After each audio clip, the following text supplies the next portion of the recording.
Baik, di sini kami kelompok 8 ingin menjelaskan tentang kepemimpinan tim atau team leadership yang disusun oleh Muhammad Salman Al-Fariji, Khairul Anwar Lubis, Makfi Lutfia Fauji, dan saya sendiri Abigail Lutfia Nenggolan. Definisi kepemimpinan. Kepemimpinan adalah suatu proses di mana individu mempengaruhi kelompok untuk mencapai sebuah tujuan.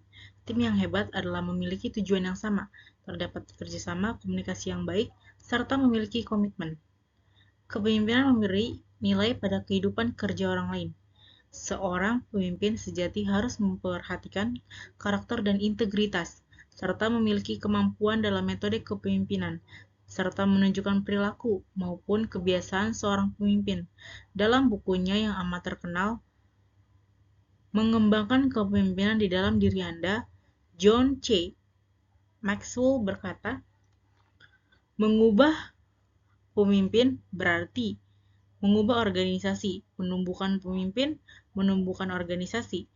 Artinya, perusahaan atau organisasi tidak akan berubah dan tidak akan berjalan ke arah yang dicita-citakan apabila para pemimpin sendiri di bagian apapun tidak berubah dan tidak tumbuh. Next slide. Kepemimpinan pada dasarnya tidak bisa berjalan sendirian. Kepemimpinan muncul karena kerjasama dengan orang lain. Tanpa orang lain tidak ada pemimpin. Dengan demikian, kepemimpinan bukanlah upaya satu orang saja, melainkan melibatkan kerjasama tim. Pergerakan kegiatan kepemimpinan tidak selalu dari atas ke bawah, tetapi juga kepemimpinan menyamping, yaitu membangun kerjasama tim. Anne Cummings, profesor di bidang manajemen dari Universitas Wharton, setuju dengan pendapat UCM bahwa semua pegawai bisa menjadi pemimpin. Menurut Cummings, semua karyawan perlu menerapkan kepemimpinan horizontal. Pendapat ini juga ditunjang oleh Jack Welch, pemimpin legendaris GA, perusahaan raksasa dunia. Welch mengatakan bahwa untuk menjalankan bisnis yang besar dan sukses, diperlukan satu tim yang handal, yang bisa bekerja sama, saling percaya, dan saling menghargai. Tanpa ketiga kualitas ini, akan sulit bagi sebuah perusahaan untuk mendongkrak prestasinya agar bisa tampil prima di kancah persaingan bisnis yang semakin ketat. Anda tidak dapat melakukan sendirian adalah mantra dari pemimpin teladan. Pernyataan ini amat beralasan. Anda tidak dapat menyelesaikan hal-hal yang luar biasa hanya oleh diri Anda sendiri. Kerja sama adalah kalian tingkat tinggi yang memungkinkan tim, rekanan, dan analisi lain berfungsi secara efektif. Kerjasama dapat dipertahankan hanya ketika para pemimpin mempromosikan rasa saling bergantung, perasaan bahwa kita menghadapi masalah secara bersama-sama, tujuan dan peran yang saling terkait berkontribusi pada rasa saling bergantung. Insentif yang paling baik bagi orang lain untuk membantu Anda dalam meraih tujuan adalah dengan mengetahui bahwa Anda akan menyambutnya secara timbal balik.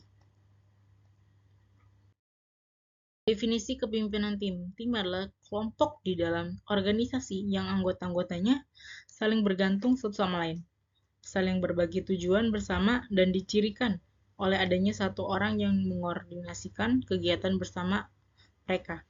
Koordinasi tersebut dilakukan demi mencapai tujuan bersama. Contoh dari sebuah tim adalah tim manajemen proyek, gugus tugas, unit-unit kerja, atau tim pengembang organisasi. Di dalam tim, fungsi utama kepemimpinan adalah berupaya mencapai tujuan organisasi tim secara kolektif, bukan individual. Tim umumnya memiliki seorang pemimpin yang telah ditentukan.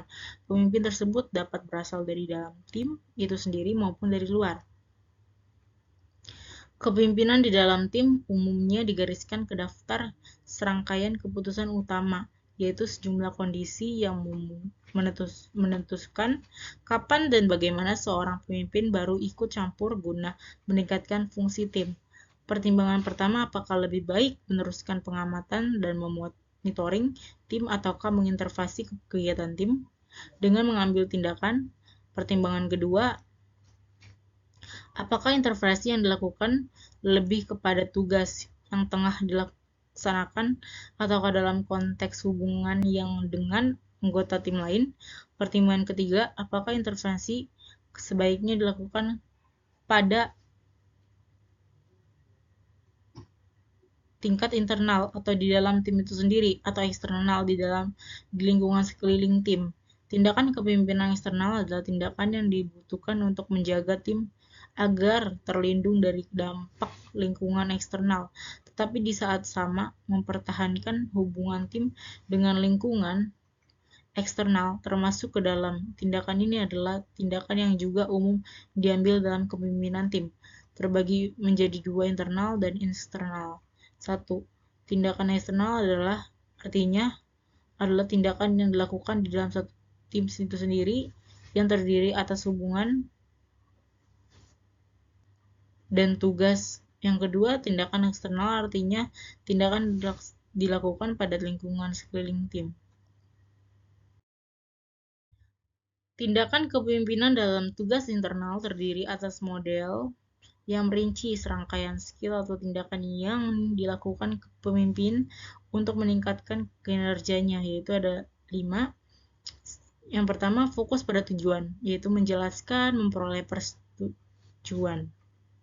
Yang kedua, merinci hasil, yaitu perencanaan, pemvisian, pengorganisasian, penjelasan peran, dan pendelegasian wewenang. Yang ketiga, pemfasilitasian proses pembuatan keputusan, yaitu penginformasian, pengendalian, pengkoordinasian, pemediasian, pensientisian, dan pemfokusan pada masalah. Yang keempat, pelatihan anggota tim sehubungan keahlian yang dibutuhkan dalam pekerjaannya, yaitu pendidikan pengembangan. Terakhir, pemeliharaan standar prima, yaitu penilaian tim dan kinerja individual, pembahasan kinerja yang tidak sesuai.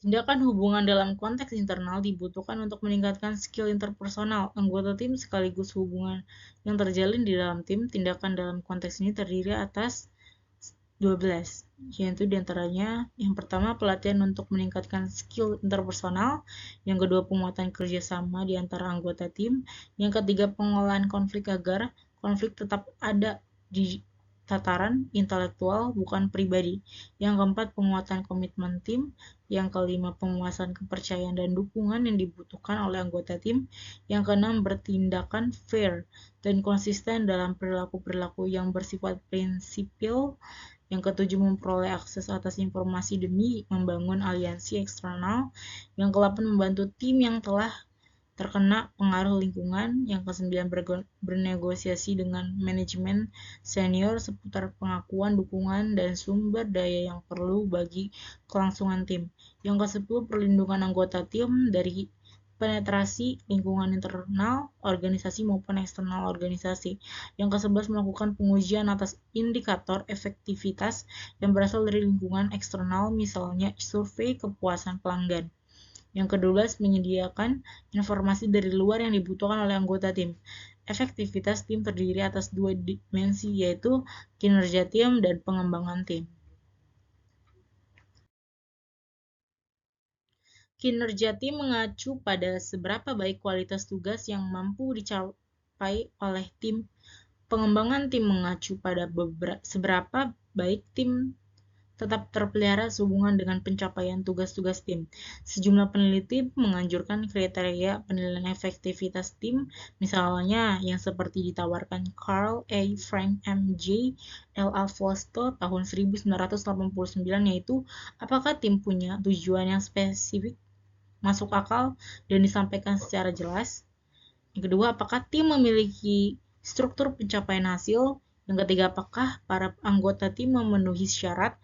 Yang keempat adalah adakah kesatuan dalam tim yang didasarkan pada komitmen atas tujuan tim. Yang kelima, adakah iklim kerjasama di antara anggota tim. Yang keenam, adakah standar prima yang membimbing tim. Yang ketujuh, adakah dukungan eksternal serta pengakuan bagi tim. Dan yang terakhir, adakah kepemimpinan tim yang efektivitas. Definisi tim dan kerjasama tim. Tim adalah suatu unit yang terdiri atas dua orang atau lebih yang berinteraksi dan koordinasi kerja mereka untuk tujuan tertentu, yaitu Widya Stuti, Diah 2019. Couch, Bench, dan Smith mendefinisikan tim sebagai sekelompok kecil orang dengan keterampilan yang saling melengkapi yang berkomitmen untuk maksud bersama atau common purpose, menghasilkan tujuan-tujuan dan pendekatan bersama di mana mereka mengikat mengikatkan diri dalam kebersamaan tanggung jawab atau mutually accountable, yaitu Goa 2007. Kata-kata bergaris miring yaitu sekelompok kecil orang, keterampilan yang saling melengkapi, maksud bersama menghasilkan tujuan-tujuan bersama, dan tanggung jawab bersama adalah kata kunci dalam pengertian tim.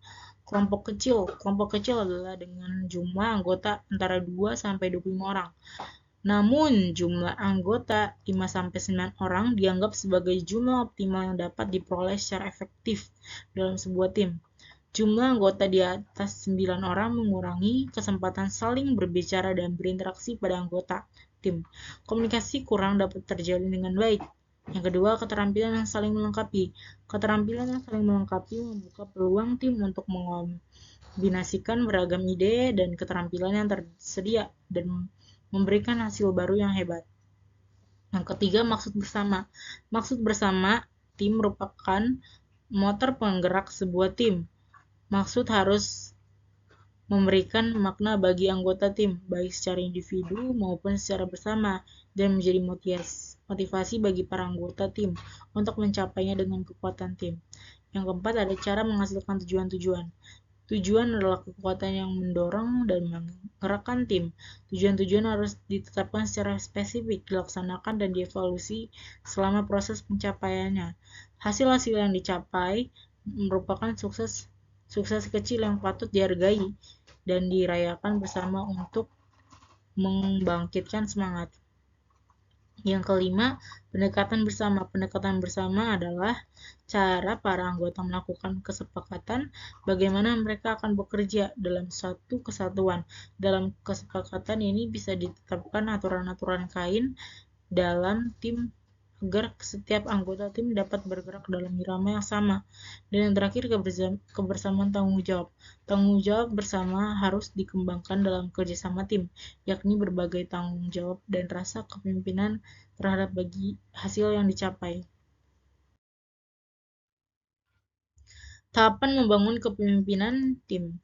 Yang pertama, membangun tim kerja. Dalam upaya membangun tim kerja adalah kesamaan visi, misi, dan tujuan yang dicapai dengan terus melakukan brainstorming agar kesepakatan bersama dapat tercapai. Salah satu aspek yang dibangun adalah pembagian tugas yang jelas sehingga masing-masing anggota mereka mengerti kewajibannya. Selanjutnya akan dapat menumbuh kembangkan rasa tanggung jawab dan komitmen dalam diri anggota tim.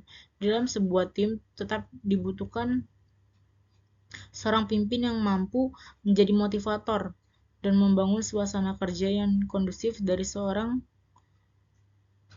pemimpin yang dapat berpikir jernih dan bertanggung jawab. Yang kedua, membangun disiplin tim.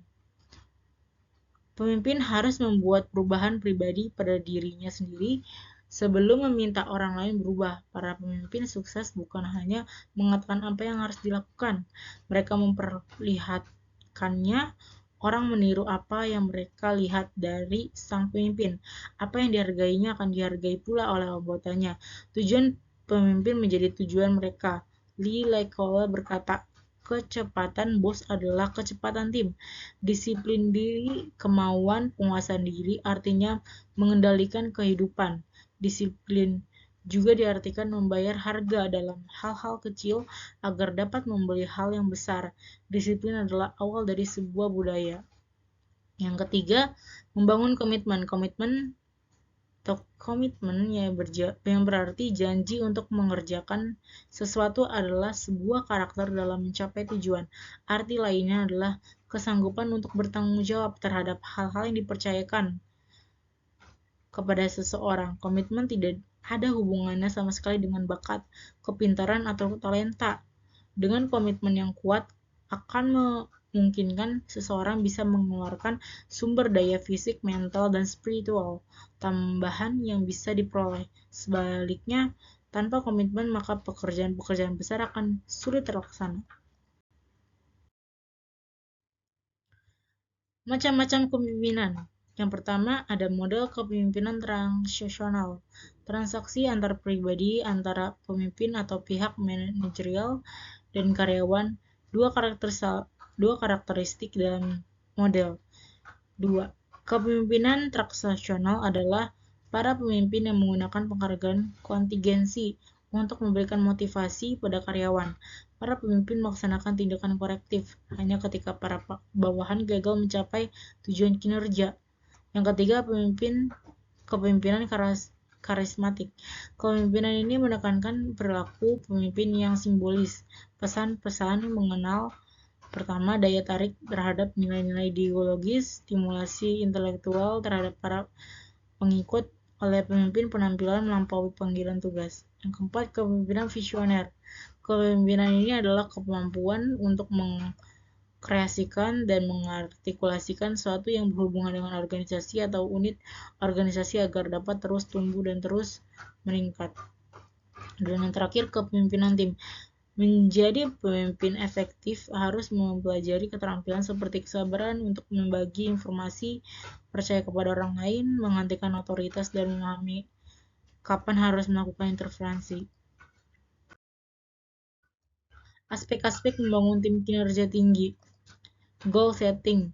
Sebuah tim mampu berkinerja tinggi jika memiliki tujuan atau sasaran yang jelas dan dipahami oleh seluruh anggota tim. Selain secara kognitif, dipahami sasaran tim harus dapat diterjemahkan dalam tindak tanduk atau perilaku sehari-hari. Tingkat pemahaman yang baik pun belum tentu akan tercermin dalam perilaku sehari-hari anggota tim. Maka seorang pemimpin harus memastikan bahwa pemahaman dan tindakan setiap anggota tim harus selaras dengan sasaran tim. Yang kedua, leadership. Tim berkinerja tinggi akan dapat dicapai jika ada faktor kepemimpinan. Kepemimpinan akan memberikan pengaruh kepada tim untuk dapat bergerak ke arah yang positif menuju efektivitas organisasi. Kepemimpinan akan muncul jika seorang pemimpin dapat menjadi panutan, role model, serta memahami secara lebih nyata kondisi kontekstual timnya, konteks organisasi, masa yang dihadapi, tingkat kematangan anggota tim, harapan stakeholder, dan aspek lainnya. Dengan begitu akan lahir kepemimpinan otentik yang mampu mengembangkan dan memperdayakan seluruh anggota tim. Next slide. 3. Cooperative relationship. Kerjasama berbeda dengan sama-sama kerja. Dalam kerjasama ada nilai sinergisme yang dapat dibangun dengan menghadirkan nilai kejujuran, saling percaya, saling mendukung, dan upaya mementingkan tim atau organisasi di atas kepentingan pribadi dalam budaya kerja. Hubungan kerjasama yang solid juga muncul jika setiap anggota memahami dan mampu menjalankan peran dan tanggung jawabnya. Setiap anggota diberikan keleluasan untuk mengoptimalkan kekuatan dalam menunaikan tanggung jawabnya. Yang keempat, managing konflik. Perbedaan pandangan dan kepentingan merupakan konflik yang selalu ada dalam sebuah tim. Apakah konflik akan berujung pada situasi yang konstruktif atau destruktif? Tentu bagaimana pengelolaannya, namun konflik harus diarahkan pada hasil yang konstruktif. Dalam banyak hal, konflik memiliki banyak manfaat. Dengan konflik akan ada ide baru, perbaikan proses, penyempurnaan kualitas, dan pencapaian sasaran yang lebih efektif dan efisien. Kelihayan pengelola konflik dalam tim sangat penting dalam membawa tim mencapai kinerja terbaik. Yang kelima, communication. Sebuah tim harus memiliki pola komunikasi yang efektif. Beberapa hal yang perlu diperhatikan dalam komunikasi yang efektif adalah pemilihan sarana atau saluran komunikasi, metode komunikasi, dan proses umpan balik. Setiap anggota diupayakan berkomunikasi dengan terbuka, baik itu berupa penyampaian instruksi, ide, evaluasi, dan saran. Dalam kondisi tertentu di mana anggota tim membutuhkan proses komunikasi yang lebih intens dan bersifat rahasia, beberapa pendekatan komunikasi seperti coaching, counseling, dan monitoring dapat digunakan. Nah, yang keenam, decision making. Tim akan selalu berhadapan dengan proses pengambilan keputusan dalam mencapai sasaran dan target yang telah ditetapkan. Mulai dari planning, organizing, actualing, dan controlling. Mengandung unsur pengambilan keputusan sebisa mungkin. Proses pengambilan keputusan dilakukan dengan objektif. Semakin lengkap data yang dimiliki dan tepat melibatkan anggota tim, mempermudah proses pengambilan keputusan dan yang objektif. Lalu keputusan yang sudah ditetapkan harus diamini dan dikawal bersama sampai terrealisasi. Yang terakhir, diversity. Dalam sebuah tim pasti akan ditemukan keragaman, baik yang sifatnya nature ataupun nurture. Keragaman harus dipandang sebagai anugerah yang perlu dipelihara. Anggota tim harus dapat memahami dan menerima keberagaman tim. Keberagaman memberi peluang bagi sebuah tim untuk saling melengkapi satu sama lain. Tipe dan gaya kepemimpinan. Yang pertama ada tipe karismatik. Tipe ini mempunyai daya tarik dan pembawaan yang luar biasa, sehingga mereka mempunyai pengikut yang jumlahnya besar. Kesetiaan dan kepatuhan pengikutnya timbul dari kepercayaan terhadap pemimpin itu. Pemimpin dianggap mempunyai kemampuan yang diperoleh dari kekuatan yang maha kuasa. Yang kedua, tipe paternalistik. Menganggap bawahannya belum dewasa, bersikap terlalu melindungi, jarang memberi kesempatan bawahan untuk mengambil keputusan, selalu bersikap maha tahu dan maha benar. Dan yang terakhir, tipe otoriter. Pemimpin organisasi sebagai pemilikinya, pemimpin bertindak sebagai diktator, cara menggerakkan bawahan dengan paksaan dan ancaman. Syarat-syarat kepemimpinan yang pertama, kekuasaan. Kekuasaan adalah otoritas dan legalitas yang memberikan wewenang kepada pemimpin untuk mempengaruhi dan mengerahkan bawahan untuk berbuat sesuatu dalam rangka penyelesaian tugas tertentu. Yang kedua, kewibawaan. Kewibawaan merupakan keunggulan, kelebihan, keutamaan sehingga pemimpin mampu mengatur orang lain dan patuh padanya. Dan yang terakhir, kemampuan. Kemampuan adalah sumber daya kekuatan, kesanggupan, dan kecakapan secara teknis maupun sosial yang melebihi dari anggota biasa. Ciri-ciri kepemimpinan yang efektif. Yang pertama, penglihatan sosial, artinya suatu kemampuan untuk melihat dan mengerti gejala-gejala yang timbul dalam masyarakat sehari-hari. Yang kedua, kecakapan berpikir abstrak. Dalam arti seorang pemimpin harus mempunyai otak yang cerdas, inteligensi yang tinggi, jadi seorang pemimpin harus dapat menganalisa dan memutuskan adanya gejala yang terjadi dalam kelompoknya sehingga bermanfaat dalam tujuan organisasi. Dan yang terakhir, keseimbangan emosi. Orang yang mudah naik darah, membuat ribut, menandakan emosinya belum mantap dan tidak memiliki keseimbangan emosi. Orang yang demikian tidak bisa jadi pemimpin sebab seorang pemimpin harus mampu membuat suasana tenang dan senang. Maka seorang pemimpin harus mempunyai keseimbangan emosi. Kesimpulannya, kepemimpinan merupakan kemampuan mempengaruhi orang lain, bawahan atau kelompok. Kemampuan mengarahkan tingkah laku bawahan atau kelompok. Memiliki kemampuan atau keahlian khusus dalam bidang yang diinginkan oleh kelompoknya untuk mencapai tujuan organisasi atau kelompok. Kepemimpinan adalah kemampuan seseorang mempengaruhi dan memotivasi orang lain untuk melakukan sesuatu sesuai tujuan bersama. Kepemimpinan meliputi proses mempengaruhi dalam menentukan tujuan organisasi, memotivasi perilaku pengikut untuk mencapai tujuan, mempengaruhi untuk memperbaiki kelompok dan budayanya. Seorang pemimpin yang baik harus memiliki integritas atau kepribadian, intelektual atau pengetahuan, inteligensi atau spiritual, skill atau kemampuan atau kalian memiliki power atau dapat dipengaruhi orang lain, mau belajar, mendengar dan siap dikritik. Apabila ketujuh isi dari esensi atau hakikat kepemimpinan tersebut telah dimiliki oleh seorang pemimpin, maka pemimpin tersebut akan arif dan bijaksana. Yang terakhir, saran. Mengingat keterbatasan pengetahuan dan keterampilan oleh penulis, maka untuk mendapatkan pemahaman yang lebih mendasar lagi, disarankan kepada pembaca untuk membaca literatur-literatur yang telah dilampirkan pada daftar rujukan. Terima kasih, sekian dari kelompok kami 8.